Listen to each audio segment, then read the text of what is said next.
you doing? All right. So the recording should start by now. There you go. We are live. We're live. Okay. There you go. Tuesday So afternoon live. Yeah, thanks for coming out, y'all. I know we're like 2 days before Christmas, and well, I guess Christmas Eve, and so people are busy. So it's cool that we could have everybody here that is here. Again, it's a philosophy club. Today's topic is politics and power, politics and the abuse of power. Political corruption was a topic title thrown out there, but we could explore the possibility of maybe governments abusing their power with virtuous intentions, if that's a possibility, and if so, what would it look like? So maybe not necessarily out of corruption per se. So yeah, having said that, this is our second to last, our penultimate meeting of the calendar year. So what's going on right now? yeah. Well, Japlin is trying to share her screen so she can, I'm assuming, show her video. That's what it is. That's not me. That's her. Oh, okay. Mhm. All right. Well, So having said all that, we're going to have one more meeting before 2020 comes to a close, a week from today. And yeah, maybe start thinking about possible topics now. And we can kind of streamline the voting process towards the end, which gives us more time for conversation. I've got yeah, I mine. mean, oof, the last one. Ooh, that would be nice. The last for 2020, this amazing year, by all means, virtual meetings and all that stuff. Yeah. Okay. Well, without further ado, I guess we have a video that we're going to play. I'm sorry. What is the name of the student who's playing the video? Japlin. Okay. Yeah. Well, feel free to play it. I'm sorry. Should I play right now? Can I go ahead? Please go ahead. Yeah. Yes, and I'm just going to also greet, welcome Jennifer, welcome Efron. Good to have you back in the mix, and welcome S. Thomas. Might be your first timer, but who muted me?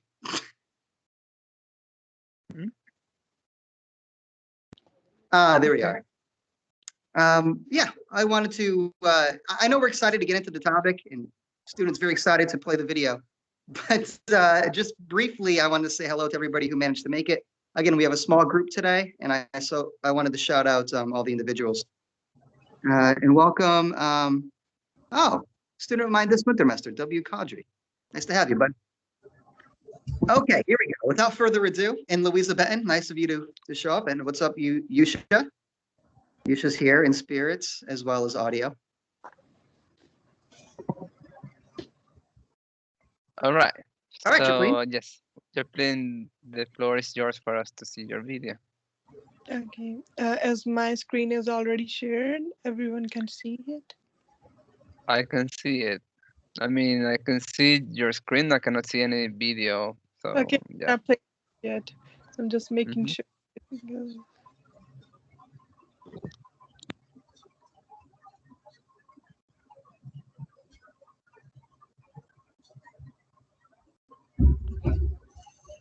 And don't forget to share audio.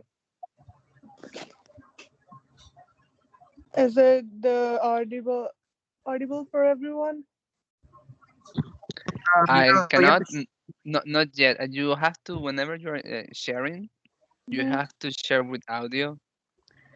If you do not have that option, because I've never done it on my phone,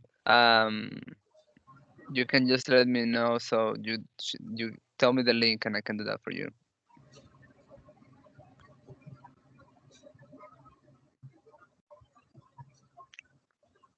But normally, whenever you share, it says to share with audio, like in a button. So you just click the button and ready to go. Are you able to see my screen right now? For me, right now it's just, well, actually no. Right now it's just Mansi. Okay, so give me 1 second. Okay. But again, you can always just write the title of the video so I can do it through my computer if it is needed. All Okay. right.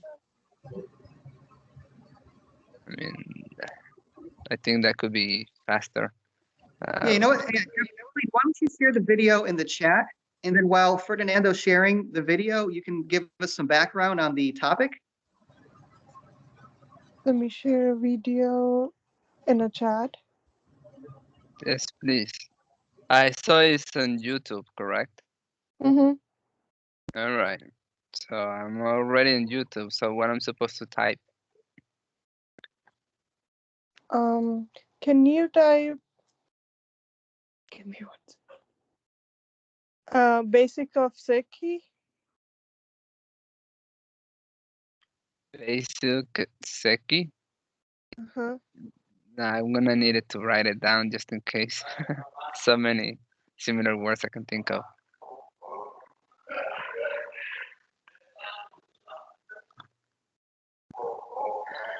All right. So in the meantime, how is Um, everyone doing during this winter? Oh, I see something is going on in your end. I don't know if you're trying to share. Um, yeah. I mean, again, it will be faster if I you leave the text. link in the chat. There you go. Thank you.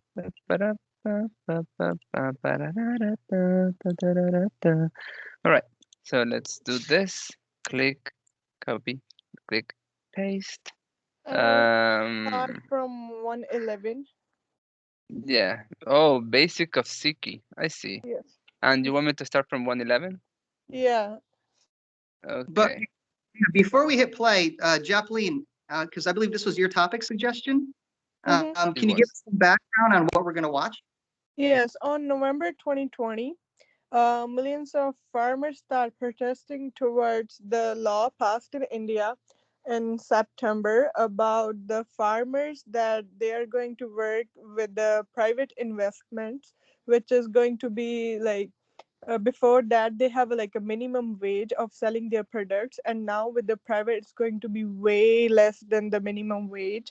And because of that, most of the farmers are going to do bankruptcy and they're going to leave the land, and like they have it from the many of like their, I would say, from their generation to generation they have it.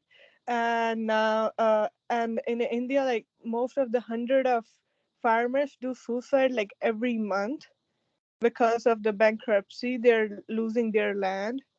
And farmers are trying to do protest against the government law, and they're doing a peaceful protest. And the Indian government tried to stop them by doing a lathi charge beating, I would say, and many other things they did to stop them, like I don't know how to say, like water fountain on a people, the one they're protesting, and even a beating of elder citizens, and so many things. That's why I decided to show a video, because I think that video can actually explain everything in a better way. Okay. Yeah. Okay, Fantastic. cool. Thank you. One more thing. I did saw that Efrain is trying to say something, but we were gonna watch the video first, and then we are gonna have the discussion going on. So if it is okay, Efrain, And hold your thoughts out there, and then we can start just like the conversation. and Um, more thing I want to add, like we're filing a petition in a White House, and we are trying to do as many people can sign up for it. If I'm gonna leave the link in the chat box, if everyone can sign up and help the people over there, so that we can um, petition in a White mhm, House. okay. Um, I mean, sure, you can. You feel free to post it there, and I mean, it's up to those who want to participate to do so. Okay, but we are on the clock here, so let's go straight to the video so people don't forget what they want to say, and then we can continue this part of the conversation later. So, can you all see the screen? Yes. I'm gonna Yeah. click uh, cloud caption just in case, and there you go. We have 4 different roles, but we overall are one big organization.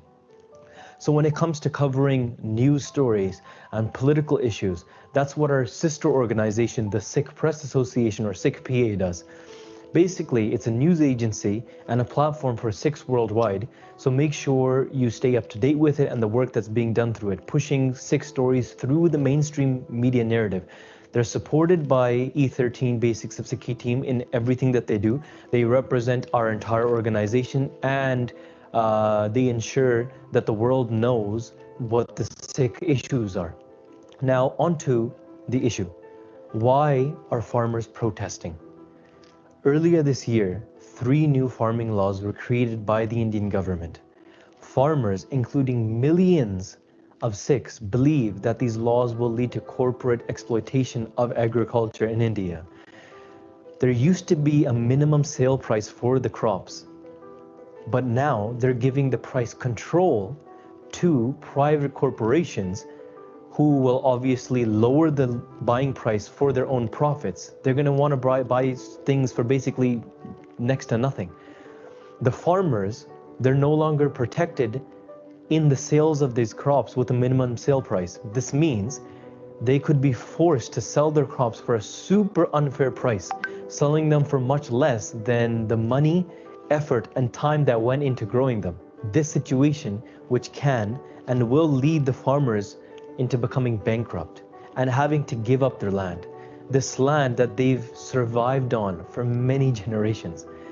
Now, this is not just an isolated issue for Punjabi's farmers.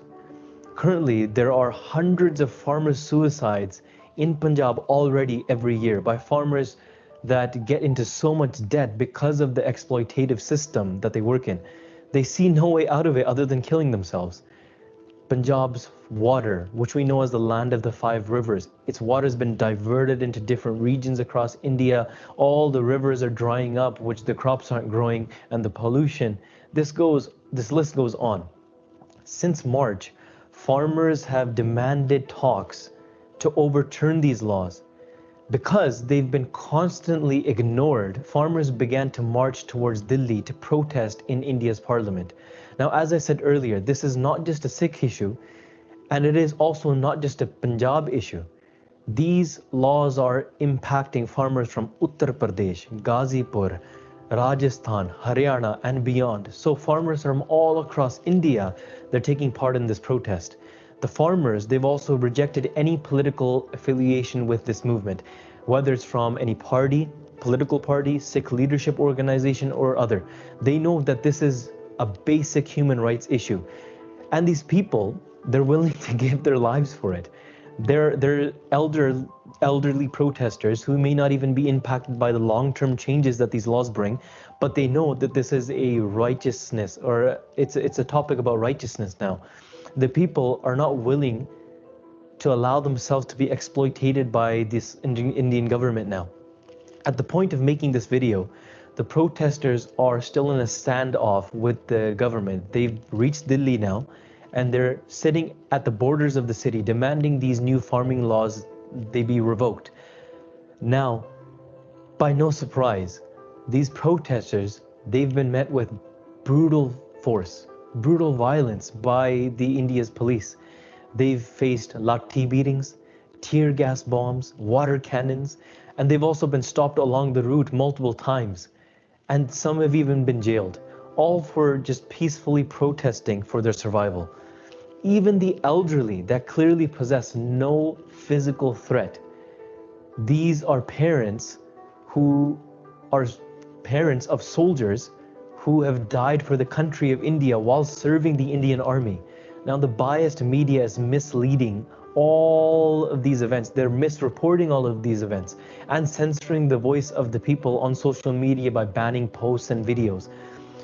But the beautiful thing, in the face of this, our beautiful brothers and sisters, our Sikh brothers and sisters, they've stayed strong in these protests and in their Sikhi. They've been serving langar to the same police that are trying to attack them.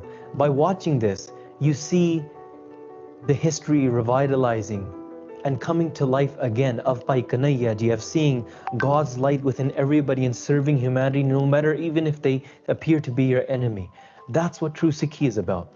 I feel that the most important thing to highlight out of this movement is the spiritual side to it. Any movement from our history has been backed up by bhakti. by loving devotion, by spirituality. Let's look at the example of Baba Deep Singh Ji, for example. His entire life is dedicated to spirituality, devotion, bhakti, naam, simran, seva. And from this foundation, when it came time to draw strength from this source, from this Gurbani, they were able to draw that source, gather the forces, and continue fighting, and were victorious in freeing Amritsar from the tyrants at the time. The Sikh farmers have constantly been referring back to this history as their inspiration for this morcha, for this movement. They've been using the spirit of Sikhi to become fearless and go on as simple farmers and challenge the powerful leaders of this powerful nation of India. When the Gurupurab came, Guru Nanak Dev Ji Sache Paatshah's Prakash Divas, during their protest, we saw Sangat sit together and recite Gurbani. We've seen images of Sikhs keeping their Nitnem even during the heat of these protests. That's what the true foundation, that's where the power is drawn from. What we, watching from afar, we can learn from this, that this is the source of real power for Sikh protesters. This is the foundation of spirituality. So as Sikhs, we need to realize that the most important thing we can do in any kind of situation like this is firstly ensure we are connecting with our Guru. Wake up for Amrit Vela, recite Japji Sahib, do your Nitnem, do Simran constantly, meditate, do this Bhakti. This is how we can remain fearless and know what the right actions are to take in the face of this tyranny. For another simple step to help and get involved in this protest, all Sikhs can take the time to connect with the Sangat back in Punjab. Ask your friends, ask your family. We all have connections back in Punjab and we can get in touch with them and ask them how we can help. This is a service of the Sangat. This is another form of how we can connect to Sikhi by connecting to other Sikhs for the right reasons, for a righteous reason. If you can't do that with the Sikhs in Punjab, do it with the Sikhs in your home country. Now, various groups are organizing rallies, holding talks on this subject, and connect with those groups. Connect with other Sangha that are going to these events and watching these live streams. You're connected with this Sangha through the love of the Sikh Panth, through this love of the Sikh Qaum. And by building this Sangat, we strengthen our Qaum. If you want to find out more about which Sikh organizations are doing work regarding these protests, as I said earlier, that information is available through our sister organization, the Sikh Press Association, where we provide all of these regular updates. Finally, the last message for anyone watching this is to be vocal on this issue. Show your support to the farmers on social media, even though it's trying to be censored. Speak about this issue with your friends and family. Talk about it in a positive light. This year, we've seen Sikhs stepping out and going forward to help others, whether it's through the Black Lives Matter movement or whether it's helping those that have been impacted by COVID-19 and more on. These were the right things to do. Now, we need to do this for our Panth. Okay. Would that be enough? I Yes. mean, it's missing like 1 more minute. All right. We're already go more than that. Oh, okay. Well, Yeah. thank you. I wasn't completely sure exactly if I was missing anything. All right. Well, thank you so much for sharing your video. I do want to point something out before we move on, and then it will be up to Jeffrey to start the conversation today. Good stuff. Before anything, we're always willing to like point out some videos and things like that, but just let us know in advance so we can have the whole setup ready for you all, so we don't waste too much like time on trying to get some things done. But before that, like yeah, just go into the conversation. And Efrain, you're next. Oh, and also real quick, if you want to submit something for the conversation, if you want to chat, feel free to use the chat if you aren't free to speak audibly out loud. Or if you do want to add to the conversation out loud, put an exclamation mark in the chat, and that's going to be our cue. I only mentioned this because you have a few new Yeah, members here. thank you for reminding. Yeah, just write the exclamation mark so we can follow an order for the conversation list. But yeah, so the floor is yours, Efrain. All right, can y'all hear me well? Yes, we can. Okay, awesome. So like I actually kind of knew something about this subject before I brought up, and I want to tie it back to the topic of this meeting here. So I'll just kind of give a more secular analysis, if you will. So like in India, there's like 1.3 billion Indians. It's like almost the size of China, and 70% of Indians are in agriculture. That means 910 million Indians are in agriculture in some way or the other. That's like three times, or it's like 2.8 times the size of the United States population. Okay, and so when you're farming, especially like in a kind of like I don't want to say third world, but in like non-industrial conditions or whatever, it's very unstable, especially if your family farm is only like a couple dozens of acres. You know, one bad season, so to speak, and then you have to, and if you don't have those price supports like the video talked about, where the government basically guarantees that they'll buy your crops at a minimum or give you like crop insurance or some type like that, then like you basically have to sell your farm to some like major corporation. You have to flee to the city. So a lot of these people in India, they don't have these huge farms. Most of them are just like, under like 100 or so acres, which is it's very small for farming. What that is, and what's going to happen if they lose their price supports is that once they have like a drought or a bad season or something, hundreds, possibly hundreds of millions of people are going to have to sell their farmland so they can flee to the city, and some like major agriculture corporation is going to come and buy up their land. And the country that's probably going to be doing it the most is Israel. Like if you look, Israel has been doing a lot of agricultural investment into India, like ever since like the early 2000s. They've been doing a lot of it, so it's probably going to be that country.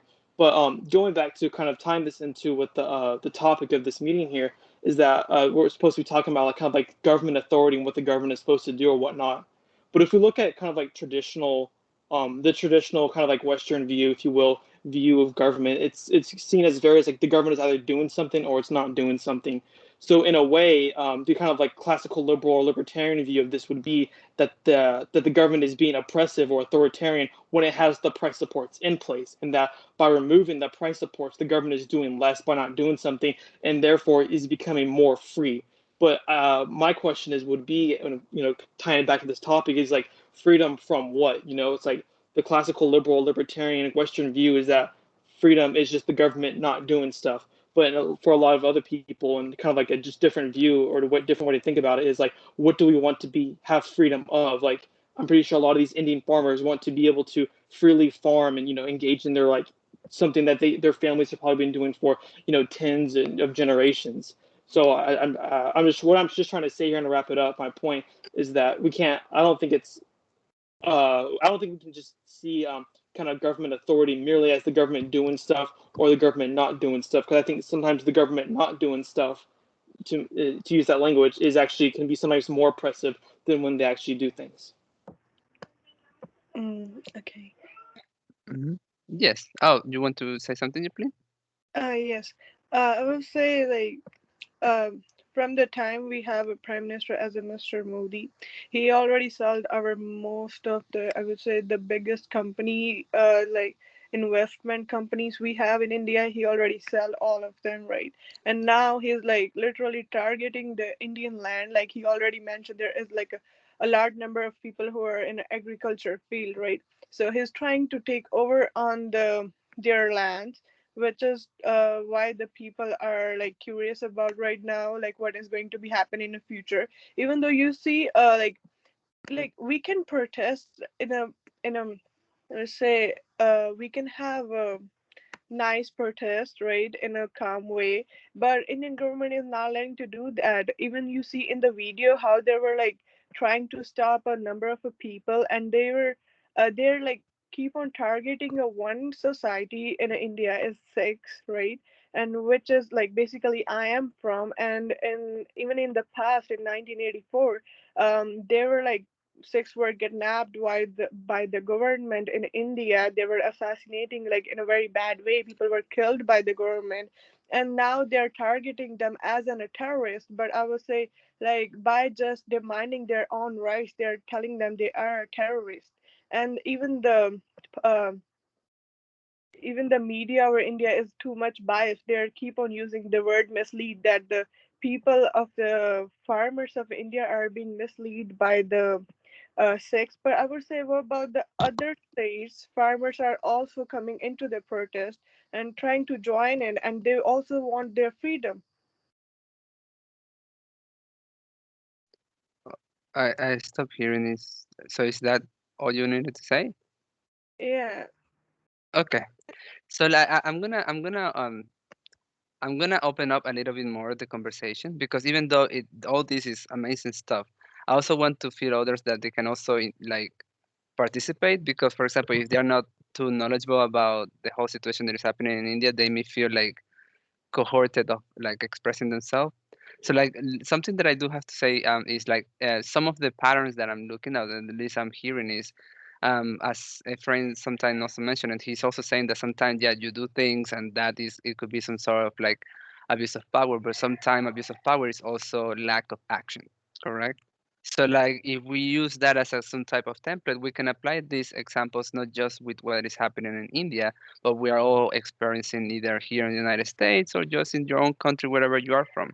So like I also want to make other students know that it is okay also to expand on the overall concept, even if it is not completely directed with India, but is similar. So we can discuss at the very least philosophize a little bit more on well first and foremost, of course, on whatever is happening right now in India, but also how can that translate in on other areas? Because as we may know, uh, hardly anything is just unique to a specific sector. So I'm pretty sure that whatever is happening in India is happening in other places as well. That's true, for example, with Venezuela, which I am from Venezuela. My country is categorized as socialist, and some people confuse it with communism, but they also did something similar. Not with farmers, but with our oil.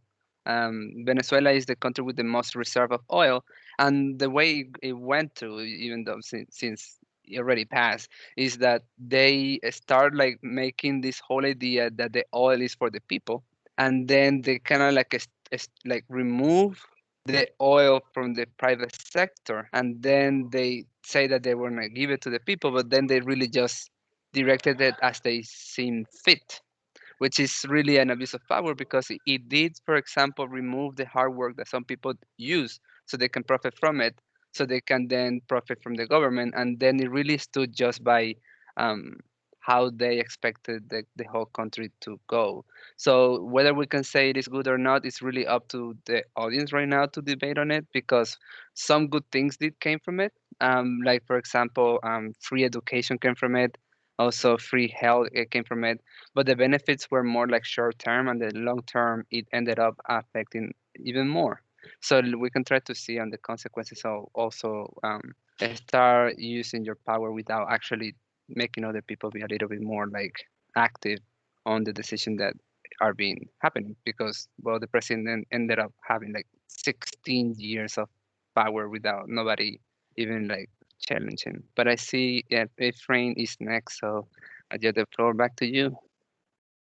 Yeah, so Ferdinando, what I want to talk to you about with like Venezuela real quick is that like, I know in Venezuela they kind of propped up basically like an oil economy more or less, right? But a lot of what crashed the oil economy, or it's because it was really high, like late 2000s, early 2010s, and it kind of crashed. I think like 2015 or so. But my question would also be, it's like who caused the crash of the oil? I think it was largely kind of like a lot of these Western powers who they see oil as a way that kind of like these non-Western countries like Iran, Russia, and Hmm. Venezuela are able to make their own independent economic systems, and that's why, like for instance, when I think it was Iran tried to just a couple of weeks ago or months ago, Iran tried to send a shipment of oil to Venezuela or something like that, and then the U.S. like basically stole that oil tanker and just like straight up did piracy and stole that oil tanker. So I think a lot of Venezuela problems aren't just like oil economy, but more so because like they aligned themselves against the United States and they were punished for it.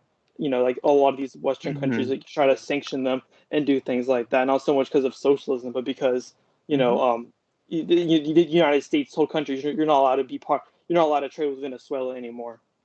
Yes, but I mean, it is partly true, but also I want you to keep this in check. It is true that Venezuela aligns against the United States. However, they align with Russia and China.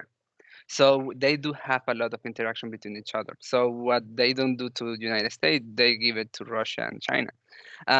It is also true that there is a lot of politics, but that's not really what it's all about. Because if we are actually say, one of the issues that happened with Venezuela is that they focus their economy entirely on oil instead of like trying to explore a little bit more.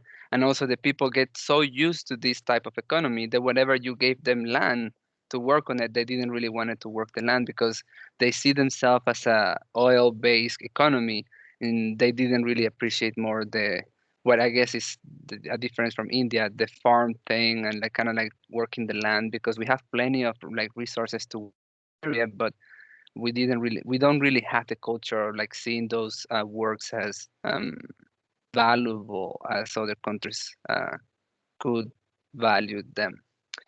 I don't know if that Sure. responded sort of Yeah, left yeah. I or mean, I mean, I answered mean, your I mean, question. you obviously know that more than I do. But I'm just saying, there's other factors at play too. Like, I'll just real quick, and I'll let I think Professor Manzi wants Immensely, to talk. yeah, Yeah, but I'll just say real quick though, is that just you said like they're aligned with like Russia and China, but it doesn't matter if you're aligned with Russia and China if you're against the United States. And the United States is the closest country to you, and the United States basically controls countries like Brazil and Colombia and Chile and other countries in South America too. Is what yeah, I'm it saying. does. But one main reason why United States actually hasn't completely gone inside Venezuela is because Russia and China is like, if you mess with this country, real is going to happen, which it is something that it is well known inside of Venezuela. They kind of like know that already. Yeah, sure. But that's it branched a little bit They of the met they mess topic, with they but mess with them in other it's different time, but they mess with them in other ways. Besides, they don't send in the military. They just like stop ships from giving them food. But yeah, we can go on yeah, something else. sure. So go ahead, Nancy. Hey guys, welcome back to CNN World News Tonight. No,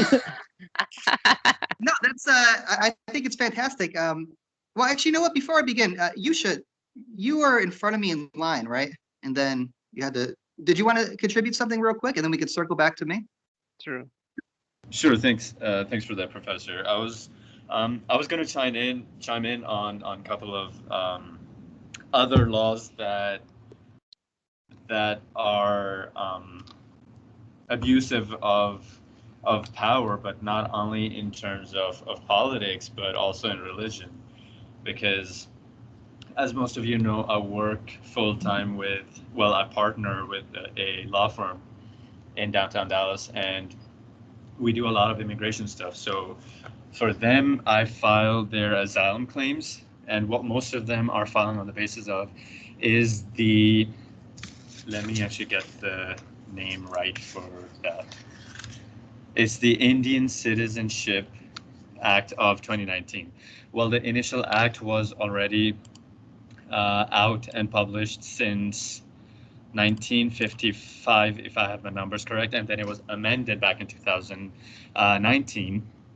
So in the beginning, back in 1955, it was first published to never include the Muslim population of India, even though a vast majority of India's population is Muslim. Secondly, even after the amendment, the one made in 2019, it only said that Muslim Indians have to prove that they have been in the same place for since India was created or something back in the 40s, 47, 47 if I'm not Yeah, mistaken. 47. So it's Sorry to just interrupt. no, you're good. Go ahead. I guess not. But yeah, it was back in 47, and 47 to 55, they never included Muslims as part of India. And from 55 to 2019, now the Muslims have to prove that they have been in the same place since 47. So they made it literally impossible for any Muslim to claim their Indian citizenship, and they have been there for the entirety of their lives.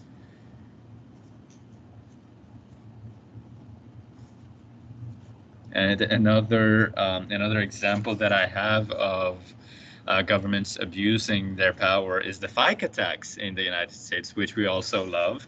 FICA tax is basically the Social Security tax. It is a mandatory deduction from your income, which goes to the Social Security and the senior citizens caregiving. So for anyone who makes under $137,700, they're charged at a rate of 6.2%. So for example, I make $100,000 a year. I pay $6,200 to FICA, but at the same talking, if I made $137,800, I would pay the same tax, but at the rate of 0.08%. So this is how the millionaires and the billionaires dictate how our tax laws go inside the United States. So Professor Manzi, for example, you make $1 million, right? Which is far, but it's just Never an my example. But it's just an example. Let's keep that in mind. So for that, one would assume that at the rate of 6.2%, you would pay $62,000 as FICA tax. But with that being said, since you make more than 137,700 US dollars, you would pay at the rate of 0.08%, which would roughly come out to 8,537 US dollars.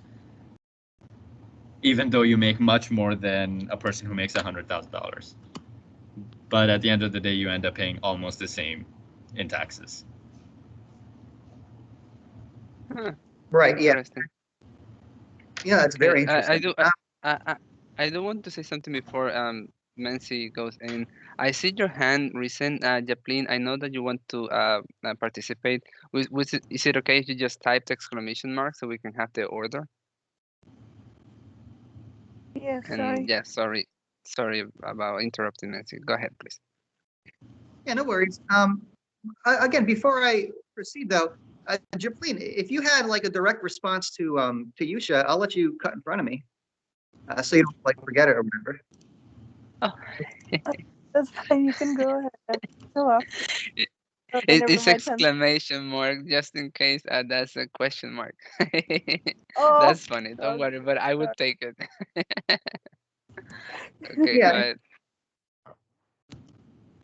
and no worries. It's just if we have the exclamation marks and then people raising hands, it just gets a little we don't know who goes when. So yeah, just for some sort of organizational uniformity. But yeah, listen, I just wanted to kind of take a step back a bit here because first of all, I'm very impressed with everybody's knowledge of international happenings. I'll just put it like that. It's very important to stay abreast of these things, and it's great that we're using these very specific, very compelling examples as a way to kind of springboard into the loftier concept here of just what political authority is and how it even becomes a. Now, at the beginning of the meeting, I threw this out there. I said, is it possible or for a political regime to have virtuous intentions behind their abuse of authority? So is an abuse of authority inherently, or we'll say, based in corruption? Or is it possible for a government to sort of overstep its delineated boundaries for the sake of maybe the greater good, quote unquote? I'm not saying necessarily that any of the examples we've discussed so far would be an example of what I just described, but I'm wondering, I guess more generally, do we believe that such a possibility even exists, or just regardless of the intentions or the circumstances, if a government oversteps its again its described role or self-appointed role, is that inherently corruption? That's what I'm wondering. Those are great points. I do have something to say, but I know I have a couple of people in line, so I would just let the line go. So Japlin, you're next, and then is Efrain. I want to just add on what Quraishi said that I said right around. No. Like he said, the Muslim people living in India, they have to prove that they are there since 1947 from the partition of India. Is that during that time, even the houses of the Muslim were burned by the other people living in New Delhi. They were beaten by the people, and there were a lot of things were going on. Like these are the people that are actually stayed in India from 1947. I would say because the partition of Pakistan was from my state, from next to Punjab. So and my older parents, they told me that there are the people that actually stayed from that time. So they faced a lot during the partition of India, and now they faced again because of that rule. And like it actually never comes up in the people's mind that they're from what time they are living from the country, right? It just come up because the president of India take out that rule that they have to show the proof of it, and even though it take them a whole of their life to build a home of their journey, and it was just burned because of they are not able to prove that they are in the country since the partition happened. Yeah, I think I've heard the news in that area, so I'm kind of aware, but I'm so glad that you bring it up and clarify a little bit on it. Yeah, because over there I think there are more than 27 religions or cultures are living over there right now, and just because to target a one community is not a right thing. Yeah, I mean, yes, I'm, yeah, again, and it is something also that I wanted to say that it is so good that Yusha also pointed out that when abuse of power can go either way, it can affect your religion and just something more specific, and so it is good that we're having all these I mean, examples, so we can talk. But I mean, different, you're next. Yeah, sure. So I want to kind of go back to what the Professor Manzi had to say about, or he asked something like, can governments like have like virtue in what they're doing, even if it has like a bad result? And I don't really, I don't want to go like full like utilitarian here, but I think that like in order for like a government's actions to be virtuous, it has to be at least like grounded in reality. It has to be like a plausible that it will work out. Like for instance, like you can't just like the government can't just be like, oh yeah, we're gonna firebomb this city because we think it's virtuous and we're doing this for like the greater good, because that's not really grounded in reality. However, there could be certain more like economic things like oh tax rate is this much versus this much, or maybe this policy versus this policy, much more like I guess like more mundane things that might not be the best if we had like a God's perspective, so to speak, but I think can be still virtuous in the sense that they're grounded in reality. They're not just like crazy ideas like, oh, let's like firebomb like a major like New York City or something like that, right? But it's like, oh, they're like just they thought that they had the best information and they try to apply that to get the best result or the most moral, either utilitarian or like virtuous, the most moral results. I think if the government wants to like overstep its boundaries or something like that, then if it let me rephrase that. So the government wants to overstep its boundaries and do something that's virtuous. It has to be grounded in reality, and it has to be like a plausible thing. And it can't just be like some like crazy idea, and it's okay as long as they say, "Oh, we're doing this for the greater good" or something like that. Yeah, but I Yeah, mean, okay. in that, yes, it is a very good point. I'm sorry, I don't know if you wanted to add something yourself, Nancy. Um, Well, so you can go pretty first. okay. I do believe that you're right. Like it has to be based on like some type of like real concept. The only thing is like, for example, I'm pretty sure that Hitler, whenever he was doing all his movement and thought, like for him that was a virtuous intention. Like, but it was like in like it was specifically for him, and people were following him because they believe in that idea. So sometimes what it seems real for some people who have the capability of abusing the power may not just really fit into this category where we believe should be categorized as virtuous or not. Um, so like if I'm being honest, like I'm not completely sure if that is a thing. I do know that, for example, there are presidents who they claim to know that they know what is the best for the people, so they will try to do the best they can so that that happens. There has been cases, but if and this is I guess touching a little bit more of the ethical concept of these authoritarian decisions, if you were elected by someone so you can be the voice and then you stop hearing their voices so you can do what you feel in yourself you're right, like there must be a point in which you're missing the whole point of you being in that leadership position, that is like you were elected by a couple of people so they overall can let you know what it is happening so you can do something about it. But if you just kind of like just do whatever you do because that's how you roll and they don't know anything. I mean, I guess, and I remember that this was bring up by one of our students. It's like there are some countries that they believe that the normal people don't know much about politics, so they don't really have nothing to say because they don't know how government works or how the country operates and anything like that. So they don't listen to them. But at the end of the day, the ones who are receiving the decisions and the actions or the lack of action is the people. So they do have some concept because they are seeing what the result of the decision are. So I mean, I think like there is a moment in which if you completely avoid other people's voices, the abuse of power, even virtuously, could end up in something not too virtuously, I would say. But I know Nancy wanted to add something in that regard. So yep. Yeah, no, I appreciate both of y'all's responses. I think they're excellent.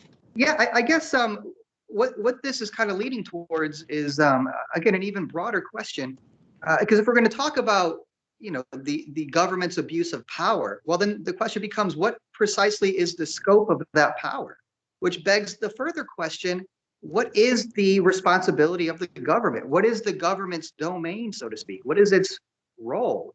Is it to be the virtue police? Is it the role of the government to do what is quote unquote, or is the role of the government something a bit more, I should say maybe a bit less personal? Perhaps the role of the government is simply to maintain, law and order for the benefit of all of those involved without necessarily weighing in on quote unquote moral or virtue versus vice kinds of things. Because I guess another way to rephrase it would be this: what is the rational expectation the citizens should have of the government? Is it to simply, again, maintain order and make sure the citizens have the adequate resources? Is it, more along the lines of what Efren was explaining earlier, which is like simply to make sure that nobody is necessarily restricted in their own endeavors, whatever they may be? Or is the role of the government to push something like a quote unquote virtuous behavior in its citizens, even if sometimes it means acting in a way that might not necessarily be interpreted as such by the citizens? Keeping in mind that more often than not, the government is privy to far more information than the citizens. Almost in a way where a child doesn't really know why one's parents do what they do. I mean, that's kind of a flimsy analogy, but I think it gets the point across a little bit. So I guess I would ask you this: how can we claim a government's abusing its power if we're not exactly sure what the limits of that power should be or how it should be exercised? Which goes back to what we expect of our governing community. Yeah, that's a wonderful question. I mean, I was wondering the same, but you put it like way better. And I know Yusha is next. Thanks. It's a great discussion, in my opinion. When I think the transition from Efren and Mansi, it was because it got me thinking when Efren, you said that no country or no politician would just launch a fireball onto people and say that's virtuous. But if we look back not too long ago, what happened with Hiroshima and Nagasaki, even though the Japanese had taken the initiative of attempting to attack Pearl Harbor, there was no need of this excessive use of force, not once Yeah. but twice. Sure, to begin what I with. was saying, just to clear up the air, what I was saying is that like what I was saying, I was supporting what you're just saying. I was saying if the government decides to bomb, like firebomb, I was saying its own thing. Like if the U.S. government decided to firebomb New York and said they were doing it for virtuous reasons, no matter what their intention, so to speak, or their thought process was, we can never conclude that that was a virtuous action. That's what I'm saying. But continue your point. No, yeah, I totally agree with you. That's how I was linking it to Professor Manzi's point about the government as an entity, as a person being virtuous, because throughout history we don't have very many examples, let alone any good examples of a government being virtuous. Sure, from their own perspective, they might seem that they're doing something to help the people, but when you look at it from the other side, you don't see it, because not too long ago, it was a discussion we had between Orlando, Ferdinando, and myself, where we discussed the government of China, the sweatshops, the phone factories, and all that stuff. And we all agreed at one point, but not the other necessarily, that sure, what the government of China is doing, it is better than what they were doing in the past, but it's not better for the people who are actually having to go through it to provide that ground for the government. Like the people, like China becoming one of the most economically independent countries. That was our first point of view. The second was the people working in those factories, whether it be phone factory, sweatshop, whatever you want to call it, those people don't necessarily live or work in a very safe condition for them to understand that. But if you give them a choice between working this horrific job, which is 12 to 16 hours a day, 7 days a week, versus not being able to feed their children, so of course they're gonna end up working this job, because at that point they're just stuck between a rock and a hard place. So from the overall perspective, you don't necessarily see uh, a lot of examples of any government or any authority being virtuous, but not only for themselves but for the people. I mean, yeah, there are not many, but I can tell you that there are some. Because in a sense, it did happen in my country, and I will let Ephraim continue, like, because he's first than I, and then I will go to what I wanted to say. So go ahead first, Sure. Ephraim. Okay, awesome. So, Yusha, so I kind of have to disagree with you about the China thing there, because if you look at the standards of living in China, they're actually rising, whereas in many ways, the standards of living in America are like declining. Like even like COVID stuff aside, if you look at stuff from like 2019 beforehand, like the men between the age of like I think it was like 20 to 29, their life expectancy was actually going down, which is like basically the first time that has ever happened, based on like hundreds of years, like where a life expectancy among young people goes down, where normally it just keeps going up because of all the deaths of despair, like alcoholism, drug overdoses, suicides, and all that has just increased so much. So in many ways, China, their people are going to be there's certain parts of China are going to be in the next like 30 years probably living much better than the average American is going to be living. And you can hold me to that, whatever. And I'll say about these factories, like China like spends a lot of money to actually get a lot of these factories to come into their cities, especially the new cities that they're building more into the hinterlands of China. And people like to work there because they actually pay decent wages, and they don't have to work like farm jobs or like kind of like a be serfs or whatever. They actually go like work in the city, get city services, and they can work decent paying jobs, because those jobs, like, the conditions aren't like the greatest, but the pay isn't that bad compared to the kind of, like, as you said. I think you're kind of underestimating that with regards to that. So I don't think that your example of like China being like an immoral government or whatever really can hold water here, because in a lot of ways China is like being like a virtuous government. I would say in a lot of aspects, like their rights record is not the greatest, but when it comes to like economic development, they're actually developing a lot of like their minority territories kind of out west, like in Xinjiang and Tibet. They're putting like billions and billions of dollars into developing these regions. They've gone from agriculture with little cities to kind of like major metropolitan areas in the span of 15 years. Where in the U.S., our not agriculture, our infrastructure is like crumbling. Well, I do have, yes, that is true, Ephraim. For example, isn't it China like creating the first like it's like a route that goes all over the ocean that connects like different countries? Like Just it's like an insane building. Yeah, But Just yeah. a quick, you said- just a quick response to Efrain. I 100% agree with everything that you had to say there. I was just helping you guys understand the debate that took place between Orlando and I. He was like, "No, China is doing bad," and I was like, "No, China is doing good." So, and the structure that you're referring to, Ferdinando, I believe that is the CPEC, China-Pakistan Economic Corridor, that's going to lead from one side of China to the other side of Pakistan, which is the ocean, and from there they can freight line out to the world. yeah, And yeah, Efrain, I it's 100% insane. agree with you on that.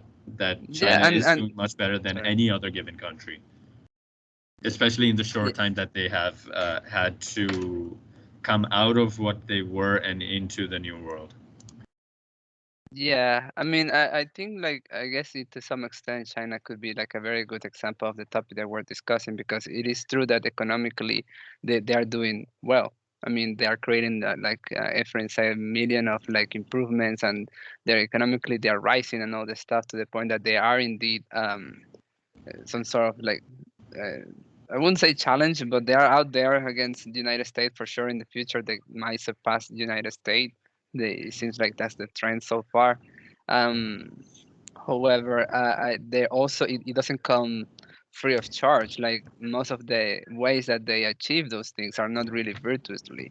They, for example, like they are like tracking every move of everyone who is there. So, for example, they are like tracking personality and they're like recording everything. So they have this system that if you smoke, it's harder for you to like get a house and things like that. It's very up to the government to decide who is going to be living a good life or not based on projections that they at the end of the day are not completely sure. So they're doing some sort of like a personality test to see who is not going to rise against the It's called the government, and those social are the ones. credit system. Yes. Well, thank you for the proper word. So that and they're also going against other countries so they can have their like resources like really hardcore.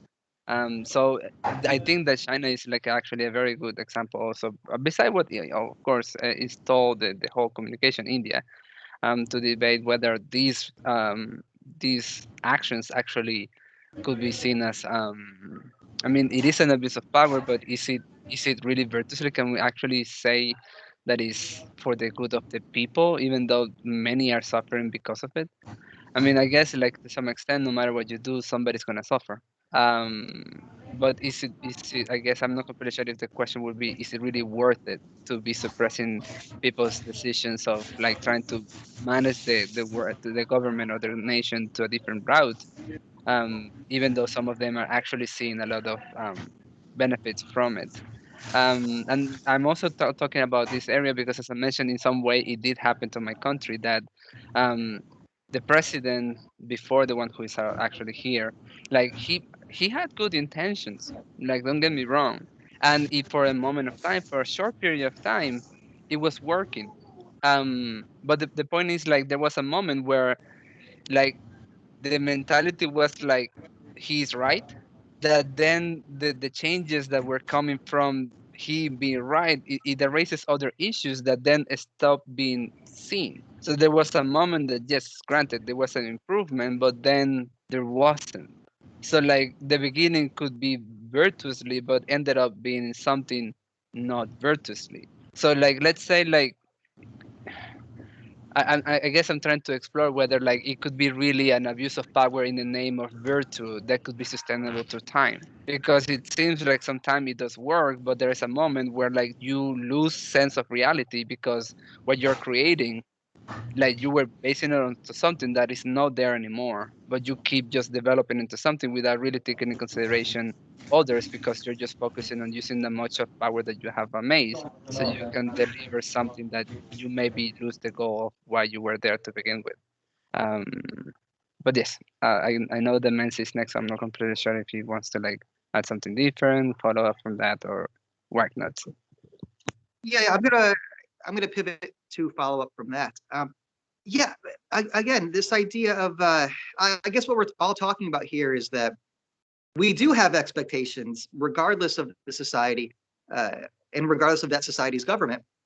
Citizens have expectations that their government produces results that are beneficial for its citizens, and preferably in a way that isn't necessarily, again, what we might call unjust or immoral or at the expense of others, with this kind of dose of reality that, well, as Fernando just said, somebody's got to suffer.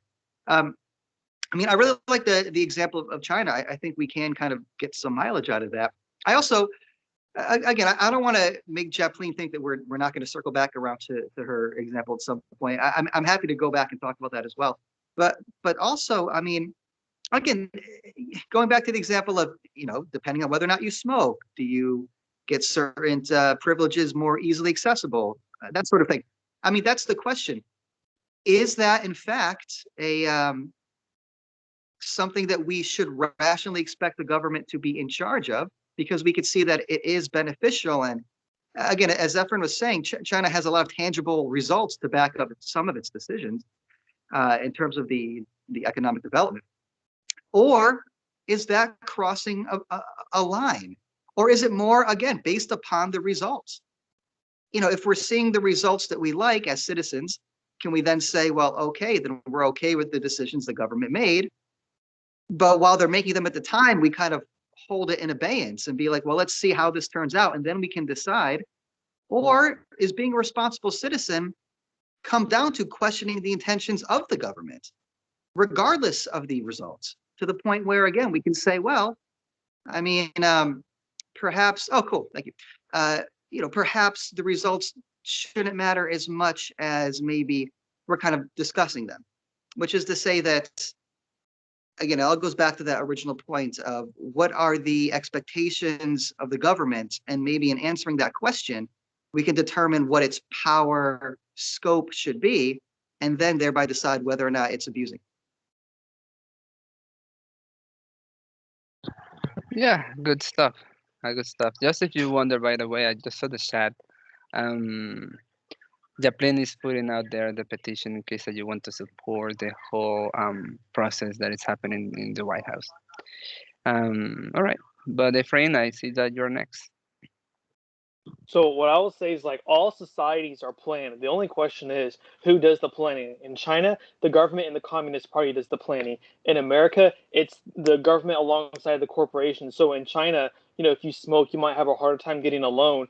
But in the United States, if you don't have a good job, you also have a harder time getting a loan as well. So it's just structured in a different way. So I think one thing something that I take into account my political and philosophical are playing to some form or another. There's always going to be a hierarchy. There's always going to be someone dictating where resources get distributed. The question that I consider is who is going to be doing that. So when it comes to, as I said, with China's the government. In America, it's a capital along with a tiny bit of the government as well. So you can criticize China, or you can criticize them for doing something, but it's the same. It's the same in other places. It's just in different forms. So I think that's something that needs to be taken into account. Yeah, that was actually a very good point, Efrain. And I see then Japlin, and after that, I'm not completely sure how much time we're gonna add since we have the video, but at some point we're gonna have to start thinking on the topics for next week. But you're next, and I see you, Chase, then next after Japlin.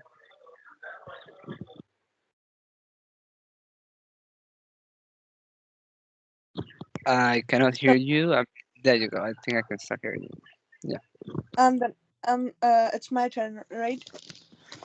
Yeah. Okay.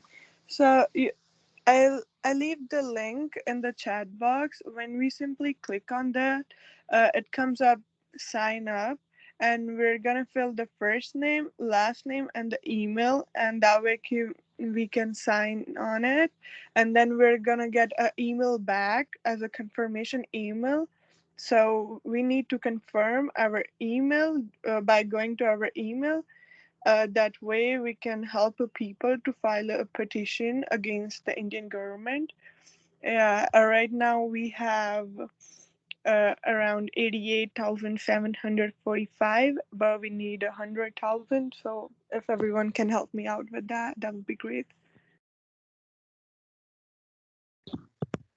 Okay, thank you. I mean, yeah, for those who want to participate, the link is there in the chat.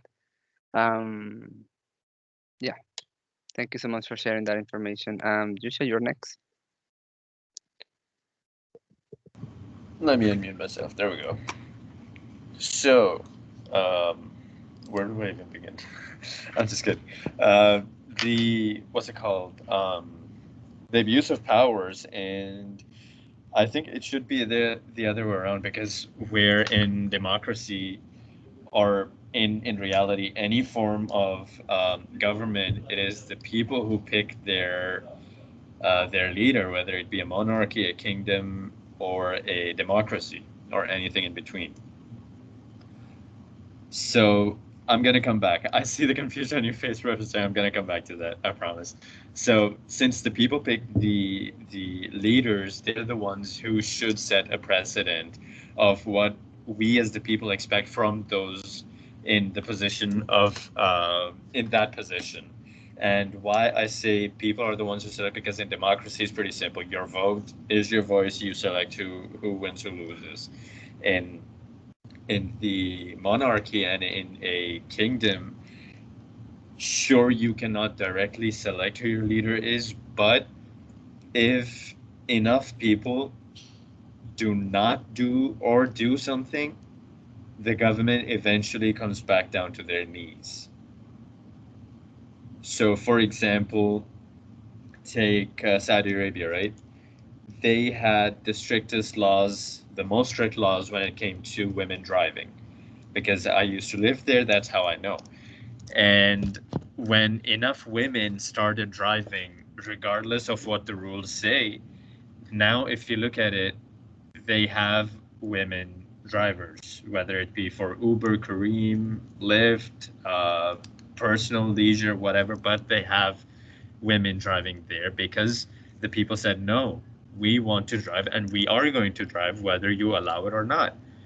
So in that sense, the people are the ones who select their government, and the persons who select those people are the ones who get to choose what they expect out of them. For example, we selected Joe Biden, we as in the America, because he won this election, right?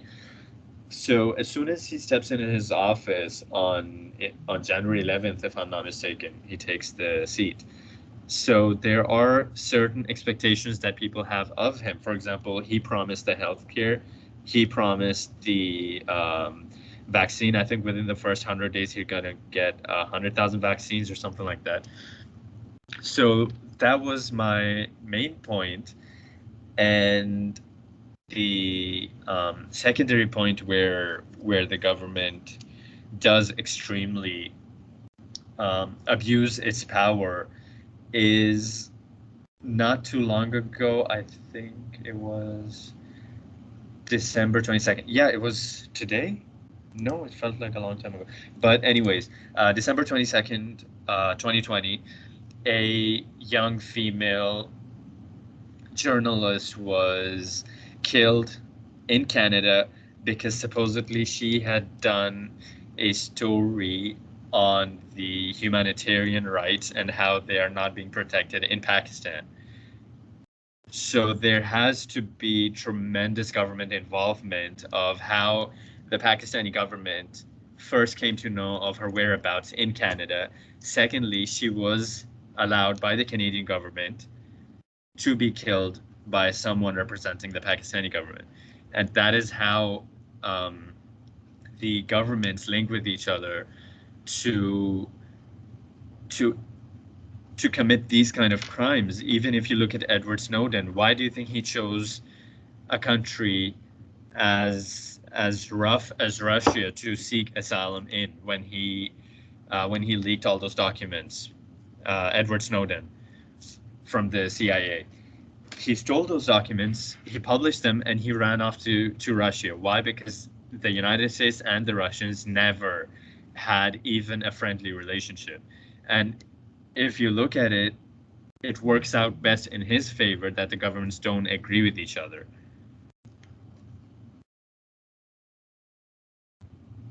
Okay. All right. Good stuff. Okay, Efrain is saying something on the chat. It says Snow went to Russia because he was forced to because he was forced to, because his passport got revoked Yes. when in a Russia terminal. Yes, he landed on the Russian airstrip right as when the Americans were giving out the orders to the Interpol to revoke his passport and blah blah blah, restrict his travel. But my point was not that he is in Russia. My point is that the tension between these countries and the governments not being able to exploit each other, that is what gives people like him the immunity. I'm not saying it's bad. For him, it's good because he's protecting our rights that the government would not even let us take a look into, yet they claim to be protecting us.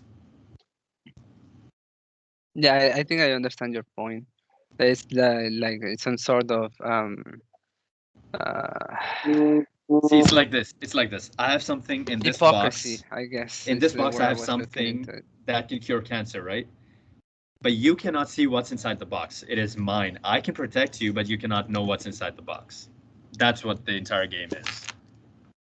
Okay. Yeah, but I wonder Um, if it got out, if word got out that you had the cure for cancer in that box, wouldn't people just rush you and hurt you and skip the queue and just next thing you know it's pandemonium? So maybe it's in our best interest that we don't I, know that you have the No, box. it's not. It's not because uh, see, Like a since I allegedly, somebody since found the cure and got killed because of the monetary thing that happened through like cancer treatment, but not it's necessarily allegedly. since I have the cure in my hand, right? And Uh-huh. if any person in, for example, 100 million people does one thing that I don't like, maybe they sneeze too loud. All I have to do is take the contents of this box and drop it on the ground. That's how I force others to do what I want, and that is government in a nutshell. Okay. I mean, sure. I don't like. I mean, it is still related to the topic, so that's true. But that there was something that you were mentioning, Yesha, that it does kind of like make me wonder. Like, I think you were saying in some point, that if enough people start acting one way, like laws start changing. So it's kind of like you have a voice on whatever is happening in the government, which I do believe in some extent it is true. But what happens if you have a government who really wants to abuse power, and it no matters, everyone is like, no, this is wrong. It's just like, well, if you believe I'm wrong, I kill you, and it have happened too. So I do think like you're right, but some cases, depending on what type of authoritative power, like it's just sometimes you don't even have a voice, even in those instances.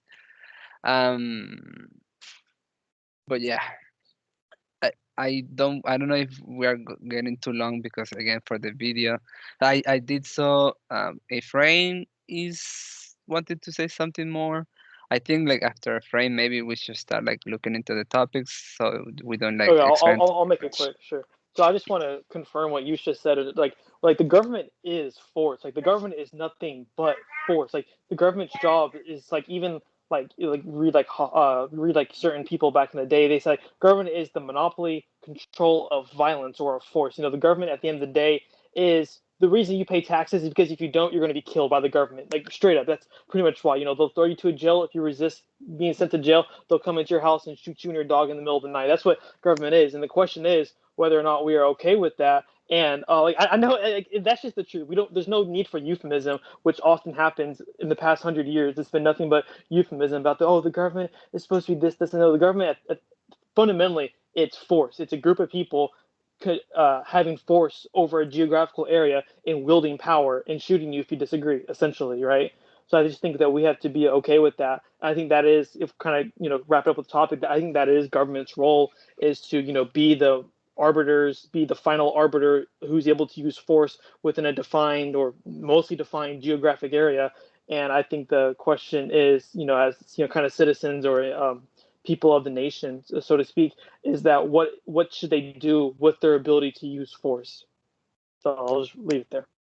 Yeah, and maybe even if you're a part of that government, that still might happen. JFK, anybody? All right. So I do and again I that's an interesting way to sum it up. And I don't necessarily disagree. But you think of something like even something quick like the Watergate scandal, where the whole idea being that you have something like ostensibly a democracy, where you had a certain party who was in control because they thought that the future of the country was at stake, and in order to maintain the trajectory that the country was on, they broke the law for what they believed, again ostensibly, was for the benefit of everybody, lest the wrong political party come into power and suddenly erase the trajectory that the country was on for the better, they think. So again, that might be an example of where the government breaks the law, perhaps for the sake of the greater good or the common good. But again, we had plenty of examples, and we do got to get to the topics at hand here. Yusha brought up January 11th as being an important day next year. Something even more significant actually is happening on January 11th. I'm turning 37, so keep that in mind. Anyways, yeah, let's go ahead and throw some suggestions for topics.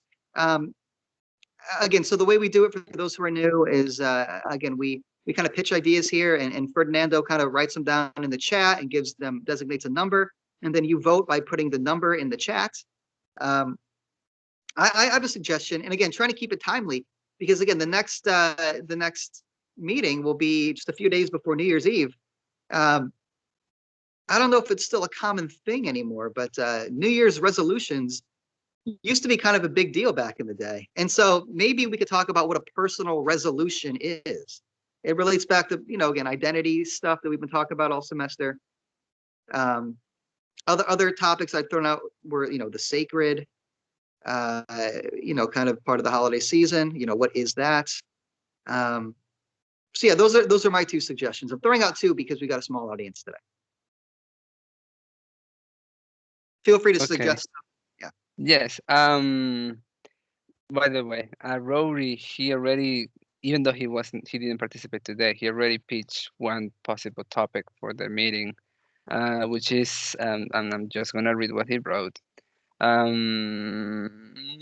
Experience, age versus innovation, intuition. The statement that he used to kind of like pitch is that David Mamet stated that old age and treachery will always be youth and exuberance.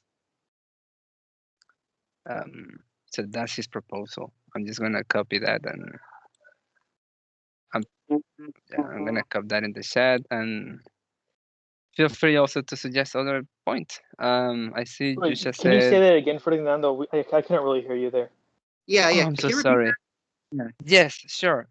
So he's basically pitching out that to talk about the difference between experience and age and innovation intuition, in the sense that it seems like when it comes to society, the old age and treachery will always be the youth and exuberance. So it's kind of like talking, kind of like, I would say, if Like I'm wisdom summarizing, versus knowledge. it's more like experience versus innovation. It's more like traditional and innovation, like what we already know that is already said and what is new and is trying to be implemented, sort of a deal. That's how I interpret it. Okay, yeah. So I'm just gonna put it out there. But if you or any of you have another topic, feel free to discuss that too. All right. So I'm gonna wait a couple more minutes to see if somebody else has it, but or maybe I just start like sending it. I mean, whatever. The sacred. There you go. We have those three. Does anyone else has any other topic?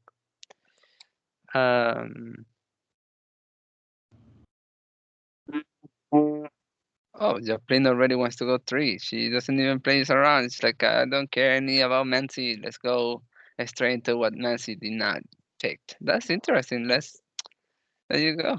Yeah, she already gets the How gift. about we innovate from that tradition? We're teaching her well. I just noticed something. We, as a tradition, we skip Professor Menzies' topics, right? We do not fulfill them. And he's the one who proposed a topic that we are not going to pick, which relates to resolutions, which never get completed in the first place. Let's innovate from the tradition of ignoring Mancy's topic. I mean, that That's is the topic. So Okay, we already so have something for next week. I mean, I do have one thing to say. We're missing. I'm not. I think I'm about to butcher a name. Wafula? Wafiola. Kaderi? Yes. Okay, I'm sorry, but we're still missing your vote. If you want to vote or participate, just let us know. Otherwise, it will be just Yusha and I. We have the power right now, the authoritative power. Because it's tie right now. It's just tie. Usually just wait. I have a philosophy class, like interterm class. Okay. they told us you guys can join the club, so participate.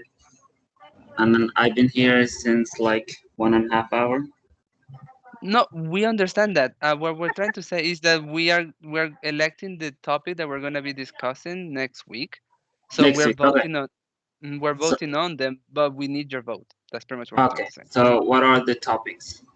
You can So see we in the have chat.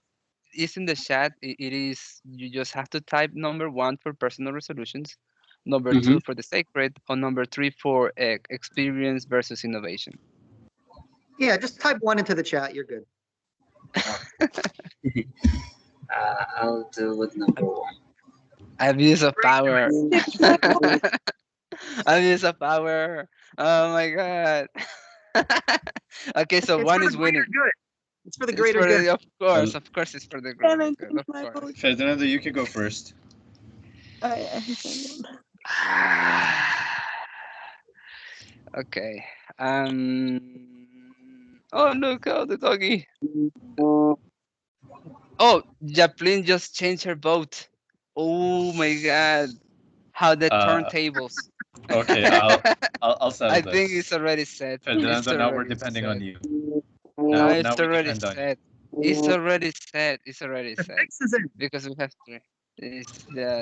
It's already said. There's you can only be tie. I'm not gonna put us into it, so it's Why fine. not? Let's And bring in Orlando to break the tie.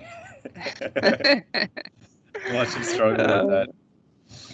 yeah. So Does he okay. want? So next week's topic will be personal resolutions. Awesome. All right, y'all. Well, thanks for coming. Check us out on Facebook, on Instagram, as well as on Twitter. We're all over the place. You can follow us in those platforms to get updates on what the topic will be. So if you can't make it to the meeting, you can just look up there and you can see what the next one will be.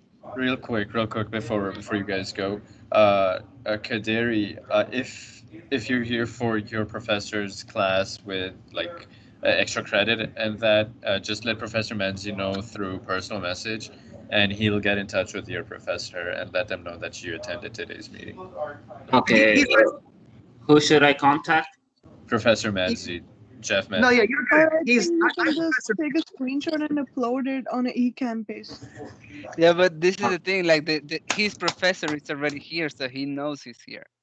All Yeah, he nobody has to Oh, do is to remember him.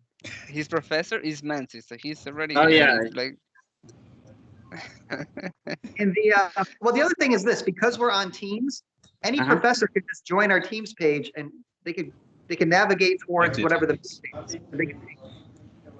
So you don't have Okay, to I will upload it. take a screenshot and upload it there too. You don't have to do that. I just hey guys, don't listen to me. As an officer, I'll say this: don't listen to me. I just love making stirring up trouble, especially when it comes to Professor Manzi. So yeah. the recording is available for everyone in the Microsoft team, and I believe all professors and advisors of philosophy have access to it. So all they have to do is go into the recording, and they will see you there. But again, Landslide. Mansi is here. Landslide. Sure. Yeah. So, oh, somebody got mad about. Oh, it was yourself. You got mad about your own vote. That's interesting. Okay. So, oh, with that being said, thank you so much for participating. It will be interesting to see the last topic of the year. Unbelievable. That Vision 2020 is out, and we're gonna go into something different. Will So that the be next nice or meeting is not? on January 5th. No. The next meeting is following in 7 Tuesday. days, which is 29th. 29th. 29th, I 29. believe. Okay. Bye. Yeah. All right. Bye. Thank you so much for your How participation. ironic it is, Professor, that the last meeting is your topic. Yeah, I think The that's last fitting. meeting of the year. I think I'll take it as a success. Yeah. Sure. We're all my I just wanted to be nice for once. It's like I'm not gonna propose anything. I'm not gonna make it harder for Mansi to have some time to actually shine. they're all my topic. I pull the puppet strings. I steer the See, conversation. that's exactly what Orlando does. Yeah. Sure, oh yeah, no, oh, his yeah, that was topic, my uh-huh. topic. It's just a better title. It was my topic. No, he just like I'm on top of it. I'm gonna add the top of it. What about personal resolutions and the flashy of the new year? And then it's like, oh yeah, yeah, sure, sure. So it's like we have like 3 topics and all the same. That's Yes, yeah, ridiculous. we have officer. No, it's a monarchy. It's a monarchy. Yeah, yeah. But I'm gonna start the recording. Okay, Uh, sounds good.